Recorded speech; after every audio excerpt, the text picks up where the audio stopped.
दशमी व्रताचा आरंभ. आज दशमी आहे. आज माझे वारकरी इथं आलेले आहेत. संध्याकाळी कीर्तन होईल. कीर्तनाच्या पश्चात हरिजागर होईल.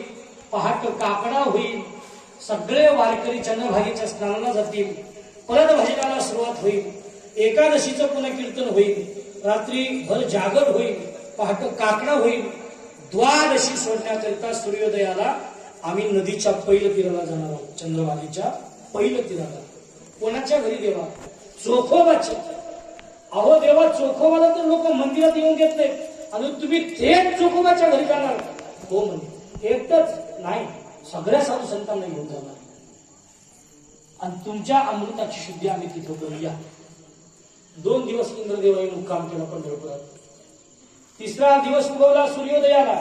सगळ्या साधू संतांनी चंद्रभागेचं स्नान केलं. पांडुरंग परमात्म्याला सोबत घेतलं आणि चोखोबारांच्या झोपडी समोर वारकऱ्यांच्या पंगती बसल्या साधू संतांच्या. चोखोबाराची पत्नी सोयराबाई वाढत होती.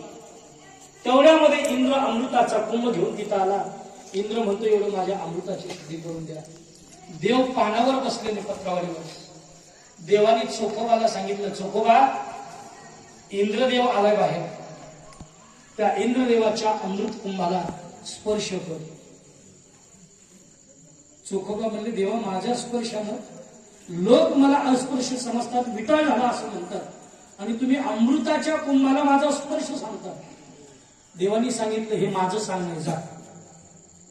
परमात्म्याचं बोलणं ऐकलं चोखोबाराय. इंद्रदेवाच्या अमृत कुंभाला स्पर्श केला. अमृत कुंभाला स्पर्श केल्याबरोबर अमृत शुद्ध झालं महाराज. त्या अमृताची शुद्धी करण्याकरिता चोखोबाराकडे काय होतं? फक्त नामामृत. नामामृत गोडी